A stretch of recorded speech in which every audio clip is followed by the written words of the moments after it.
अस्सलाम वालेकुम वरहमतुल्लाहि वबरकातुहू। आकिब फूड्स के साथ दोबारा से हाज़िर। उम्मीद करता हूँ कि सब लोग खैरियत से होंगे। आज मैं आप लोगों के लिए लाया हूँ बीफ कढ़ाई, बहुत ही मज़ेदार और एक अनोखे अंदाज़ में।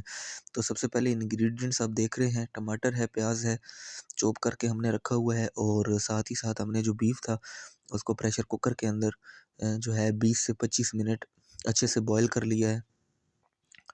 और हम अपनी रेसिपी की तरफ आते हैं। देखिए, सबसे पहले हमने फ्राई पैन में घी लिया है 2 चम्मच, और उसको अच्छे से गर्म कर लिया है। गर्म करने के बाद उसके अंदर हमने शामिल किया है चॉप किया हुआ प्याज।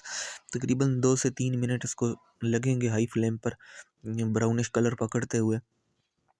और जब ये ब्राउनिश कलर पकड़ जाएगा, ठीक है, उसके बाद इसमें बाकी इंग्रेडिएंट्स शामिल करते रहना है।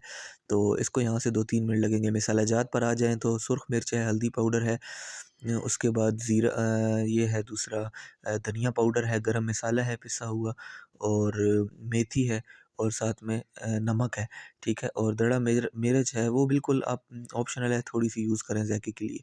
तो अपने में ये जो है प्याज, इसकी तरफ वापस आते हैं। ये फ्राई हो चुका है, तो तकरीबन 80% हो गया। इसके अंदर जो है वो क्रश किया हुआ अदरक और लहसुन का पेस्ट शामिल किया, और उसके बाद हमने इसमें आलू डाल दिए हैं, 2 कटे हुए आलू। ये ऑप्शनल है, अगर आप ना डालना चाहो तब भी ठीक है, लेकिन सालन को गाढ़ा करने के लिए, और थोड़ा, क्योंकि बच्चों वाले घर में तो आपको पता है आलू हर चीज़ में चलते हैं, और बच्चे मांग रहे होते हैं, तो उस लिहाज से जो है ना शामिल कर लिया करें, और अगर ना भी करें तो मसला नहीं है। तो जब ये प्याज सही ब्राउन हो जाएंगे और आलू भी थोड़ा बहुत अपना ज़ोर तोड़ देंगे, तो आपने जो क्रश किया हुआ टमाटर हैं 2 से 3 अदद, वो इसमें शामिल कर देने हैं। अच्छा, ये आज की रेसिपी में मैं ये क्रश की हुई चीज़ें क्यों डाल रहा हूँ, ये इसलिए डाल रहा हूँ कि इसमें ये जो सालन का पेस्ट होता है वो बहुत ज़्यादा, मतलब एक यूनिक सा बनता है। उसमें बिल्कुल आपको ज़रात मालूम नहीं होंगे।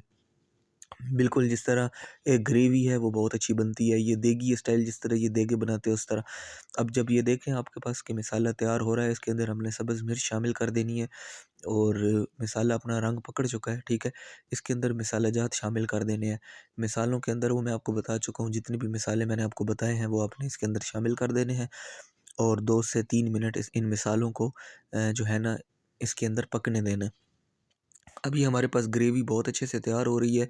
आलूओं ने भी अपना ज़ोर तोड़ दिया है। ये इसलिए हमने आलू पहले डाल दिए थे, क्योंकि हमारे पास जो बीफ है वो 95% बॉयल है। यानी आप ये समझें कि उसको जो है ज़्यादा बॉयल करने की ज़रूरत है ही नहीं, वो अच्छे से बॉयल हुआ हुआ है। बस उसको सिर्फ़ ये है कि मसाले के अंदर बस 5 से 8 मिनट जो है ना हम भूनेंगे, और वो हमारे पास जो है ना तैयार हो जाएगा।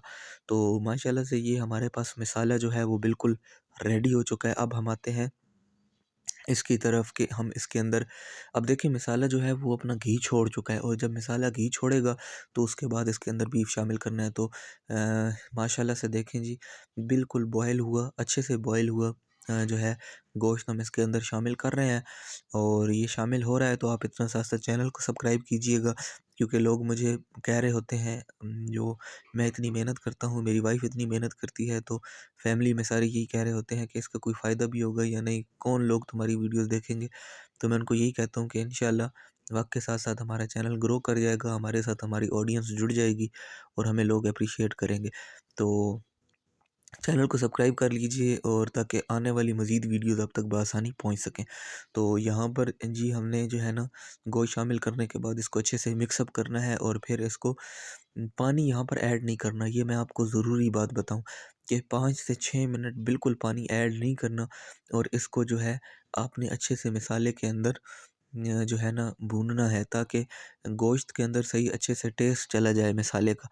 और यहाँ पे माशाल्लाह से देखें जो है हमारी कढ़ाई जो है बहुत अच्छे से रेडी है। नींबू है, गार्निश करने के लिए आप नींबू का इस्तेमाल कर सकते हैं, पुदीना वगैरह डाल सकते हैं, ठीक है, धनिया डाल सकते हैं, कटा हुआ सब्ज़ मिर्च, अदरक की पीसेस डाल सकते हैं, ठीक है। वो आप पर है कि जौन सी चीज़ अवेलेबल हो वो।